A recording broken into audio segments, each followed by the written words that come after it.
As I look back, there's a lot of ladies that come to mind. For my mom, great woman, love her to death. She was one of those that would chase you home with a hickory and pray for you. I've seen her snatch my brother out a window when he was trying to sneak out. Don't try to sneak out; they will find you. But I've seen all those things. But when I was going through things later in life, Mom would always leave the back porch light on because she knew I was going to try to sneak in that way, and she didn't want me to get hurt. And I'd walk in many times, and Mom was great at telling you how you were supposed to live, but that didn't really change me. What really changed me was knowing that my mom was praying for me, because sometimes I'd walk in and I'd hear it. It was those prayers later on that changed me. It was those things she did in love that changed me. To those moms out there that are praying, moms, thank you. Don't give up.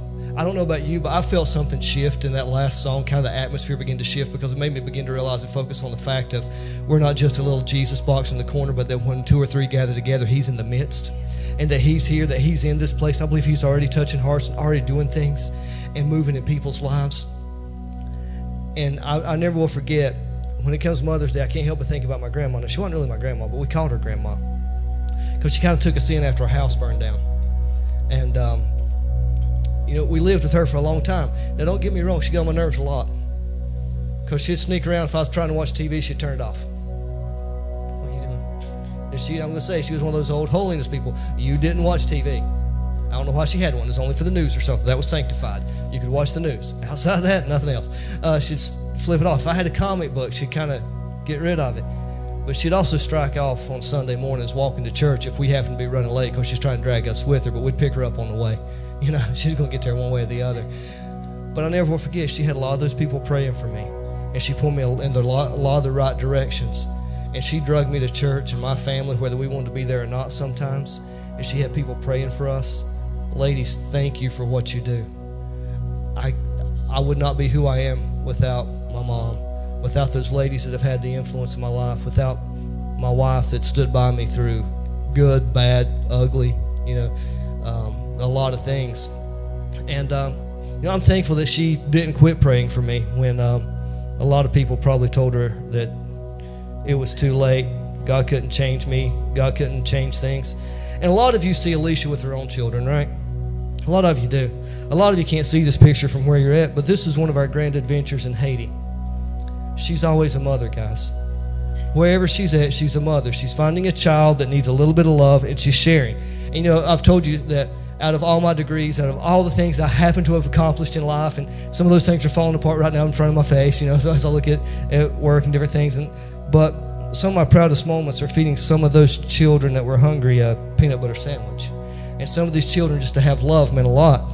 And I'll never forget our trip to Haiti, because, that was you with your big glasses. I know you didn't know I was going to show that, did you?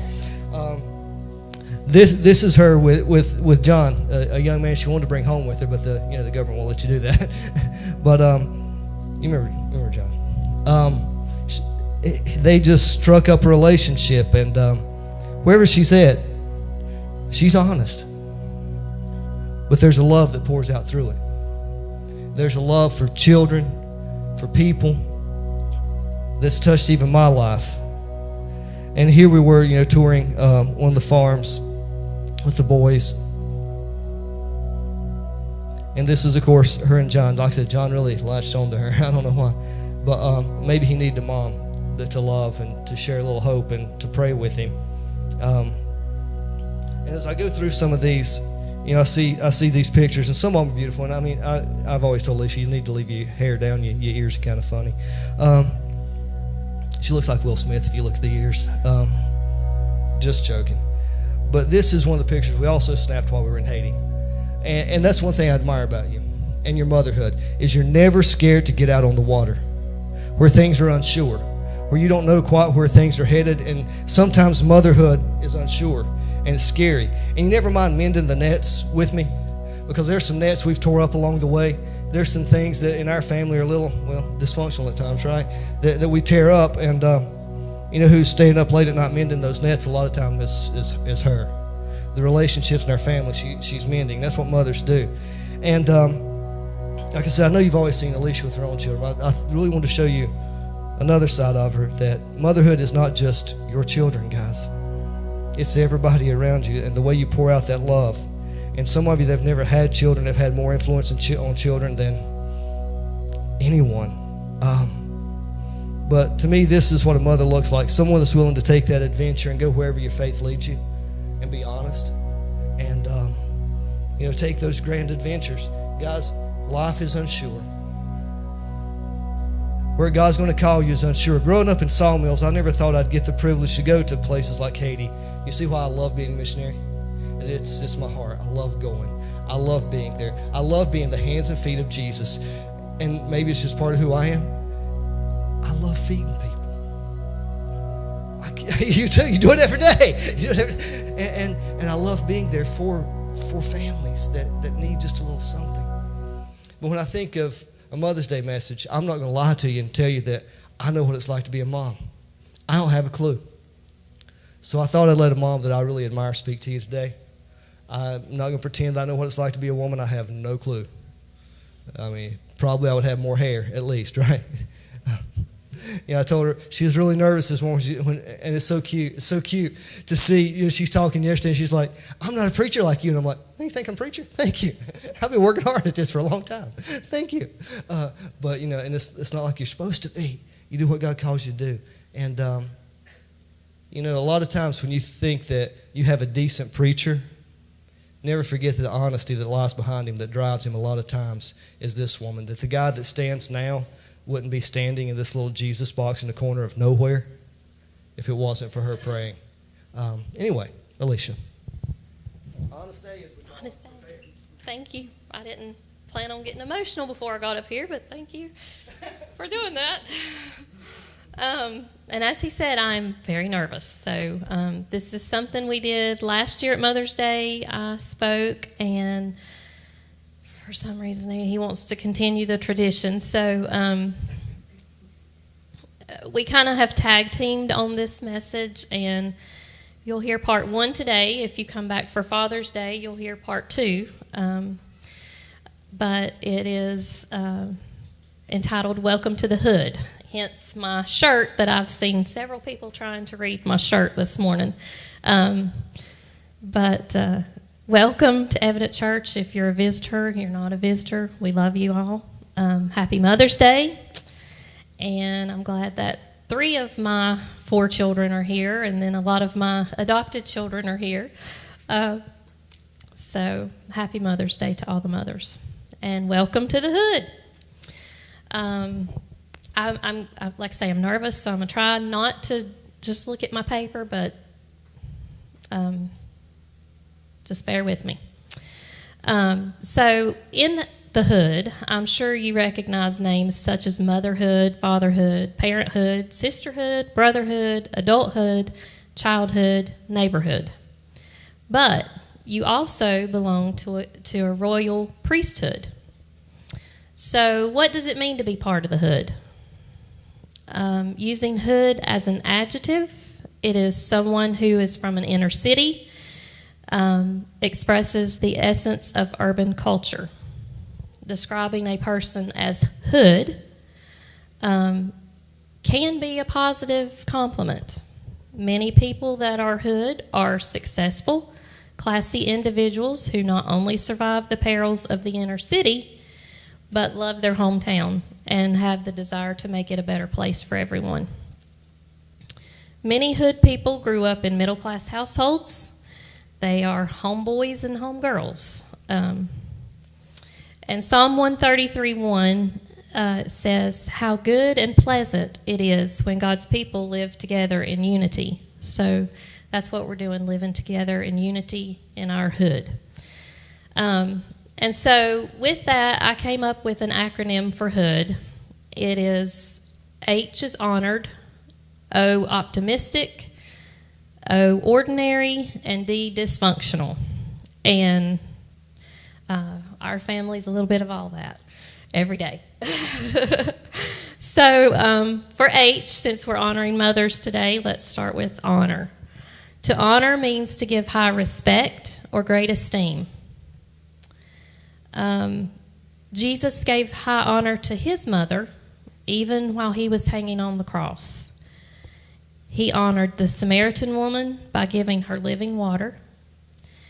He gave another woman a second chance at life after she was caught in the act of adultery. Society did not honor these women, but Jesus did.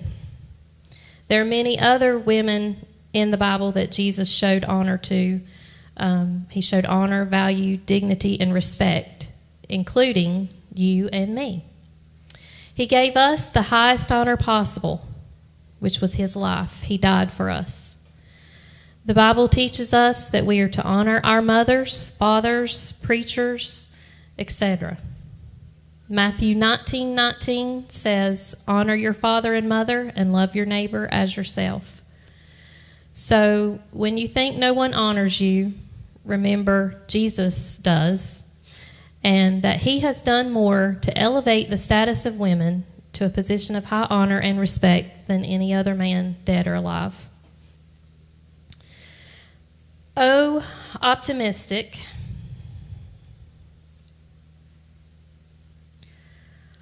Hopeful and confident about the future is what optimistic means. Now, I am not always an optimistic person. I try to be, but I am not. But when I'm not, my husband quickly reminds me that I need to be. There are 5 qualities of optimistic people. First, they're self-motivated. Pretty much I am self-motivated, I think. They see everything as an opportunity rather than a problem. Number 2, they surround themselves with other positive people. Now, that's not always the case with me, but energy is contagious. So get rid of negative people around you if you want to be positive. Number 3, they express gratitude. Choose to feel grateful and accept life. You can't change the direction of the wind, but you can adjust your sails. And that's something, as a mother, it happens daily. Things happen. You have to change your plans. A kid gets sick when you're supposed to be going out of town on a weekend away or something like that. You have to adjust your sails. When you're grateful for what you have, you will always feel that you are wealthy. Number 4, they don't listen to the naysayers. Believe in the possibility and have faith. 5, they are often happy and joyful. They smile a lot, and it's a proven fact that stress can reduce your body's stress. Smiling can reduce your body's stress response. Not stress can reduce it. Smiling can reduce your body's stress response. Maybe I should be doing a lot more of that right now. In Philippians 4:8, it says, "Finally, brethren, whatsoever things are true, whatsoever things are honest, whatsoever things are just, whatsoever things are pure, whatsoever things are lovely, whatsoever things are of good report, if there be any virtue and if there be any praise, think on these things." That's been one of the verses that I have reverted back to a lot. As Eric and I have both said, sometimes I struggle. I've had depression. I've been through the dark days. And on those days, that's when this verse comes to mind. And I have to remember the positive things, the honest things, the just things, the pure things, and good report. But in this verse, Paul's telling us to focus on the good stuff instead of filling our minds with all the junk that life throws at us. Minds focused on these qualities experience the peace of God. Focusing on the positive in all situations strengthens our belief, which leads to increased faith. The other O, ordinary. I'm an ordinary mom. I'm an ordinary wife. I think. My family might disagree. But I have good mom days where I feel good about my mothering that day. I have great mom days. And then I just have mom days where it's just what you get. I love my children, all 4 of them. But honest day, I do get upset with them sometimes. Like clean shirts that keep reappearing in the dirty laundry that have been washed like 3 times and they've never been worn. They're still folded. They're just in the dirty laundry. You know? And I'm like, Lord, how many times do you want me to wash this shirt to make it clean? Or when I've said 15,000 times, keep your hands out of your mouth. Don't put your hands in your mouth. And it's all on the same day, you know? And we've been to malls and we've been to all these nasty places. And keep your hands out of your mouth. And that's the younger two. The older two and even the younger two sometimes do this too. But when they make choices that I wish they wouldn't. You know, if you have older children, you can suggest things. They don't always choose those things. They know how mom feels, but sometimes they still make that other decision. But I love them through it. I love them through the dirty laundry and the repeated keep your hands out of your mouth and the bad choices and the good choices. But in studying this, I came across this word and I thought, that is so me. I struggle, or this abbreviation, I struggle to be the PCW. That is the perfect Christian woman. Now, I don't know how many of you ladies struggle to be the perfect Christian woman, but I do. You know, like you see on Facebook or Instagram, these moms with the spiffy clean houses and spiffy clean cars and dress so nice and makeup every day, and, you know, their kids are perfect and their house is perfect and their husband's perfect. But, you know... But they're baking cupcakes for their kids' class every holiday, and they're working out every day, and they're teaching Bible study, and they're working part-time or full-time, and all this, you know, I'm running kids to therapy and dance practice and this practice, chorus practice, and all this stuff, and doctor appointments, and then, you know, there's these parents and kids, they always have this perfectly packed lunch. You know, Amber comes home and tells me, so-and-so brings this for snack, and so-and-so brings this for snack. Well, you know, your mama don't have time for that. But packing, and my son has to have his lunch packed because he has special things that he has to eat. So Amber chooses to take her lunch every day, so I have to pack her lunch. Then I have to pack Jackson's lunch. And Lord knows if Eric gets a lunch packed, I'm going to pack it because he's not going to. So, and then that leaves me, you know, what am I going to eat after I pack all these other people's lunch? But packing the lunches, being there for my husband, my other family, my friends, and my church. And if you think about all that, that's like a 24/7 kind of perfect Christian woman. But really, the truth is, I am not the PCW. I struggle with my kids, my husband, myself, but I serve an extraordinary God, one who does his best work in our hearts and in my heart in the difficulties of motherhood and life. He's taught me a lot through the difficulties of my children, taught me a lot about life. And so we're all in this group of motherhood together. We all fail, but God is bigger than our failures. And he offers us grace and mercy whenever we need it, which is, for me, is like every day, every moment. So I'm ordinary. And then D, dysfunctional. And Eric and I will be the first ones to tell you we're dysfunctional. It is not perfect. So I am dysfunctional, so are you. If you think about it, Jesus came from a dysfunctional family.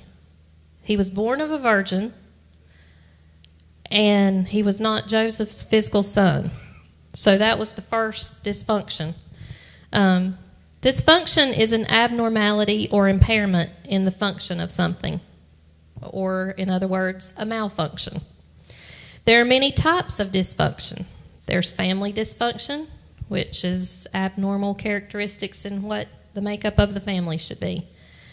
There's body dysfunctions that could be an abnormal thing in your body, impaired or incomplete, like high blood pressure, things like that. There's social dysfunction, which is impaired or abnormal, unwanted behaviors. And Jackson is my perfect example of social dysfunction. We all know he has autism, and some social situations is very hard for him to adapt. Some it's easy and some it's hard. And another thing I thought of for social dysfunction was our government. You know, how dysfunctioned are we in the United States? Christians have been viewed as cultural misfits from the beginning. In the 2nd century, Christians were called haters because they worshiped Jesus only, not all the Roman gods, the sun god and the wind god and the rain god and all this. They only worshiped Jesus.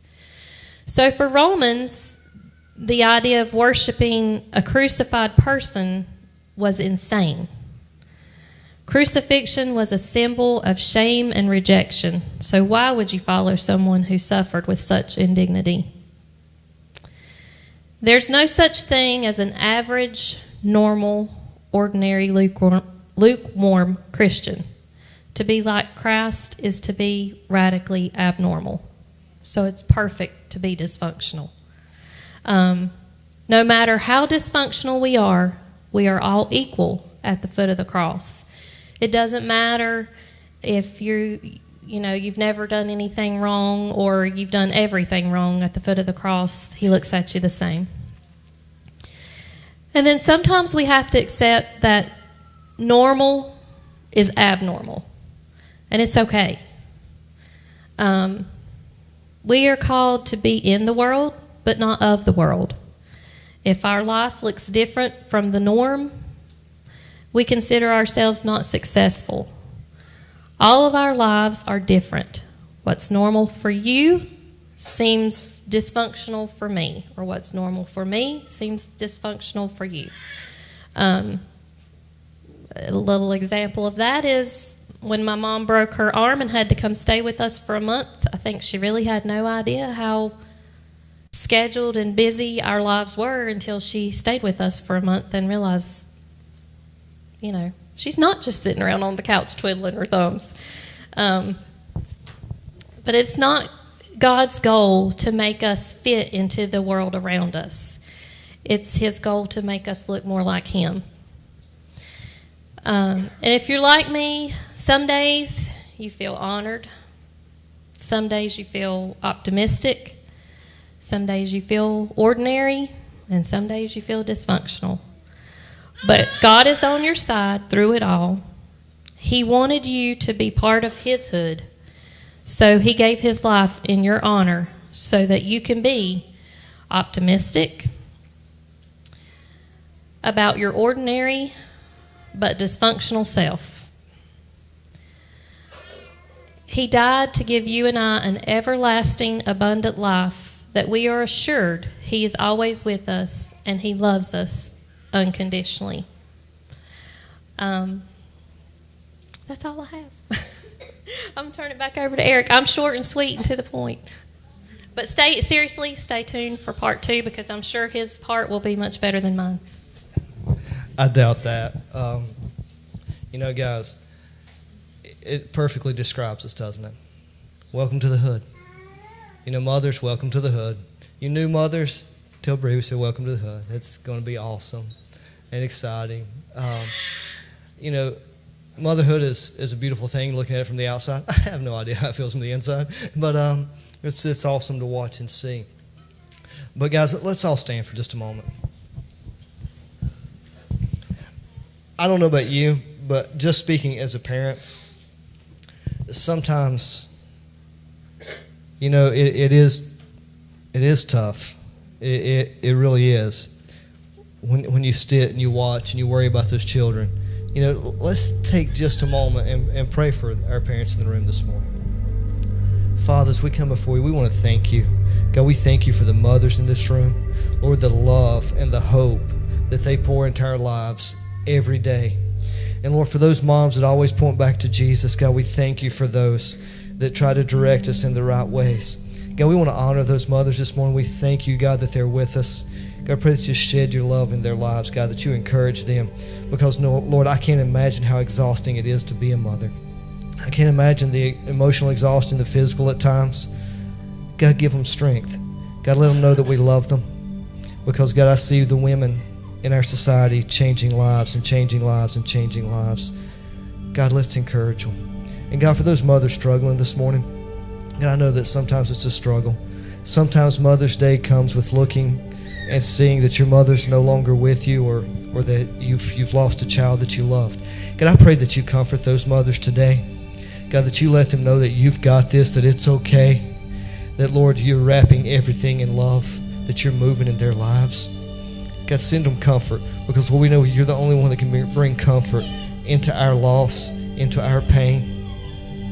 God, let's bring encouragement to our children.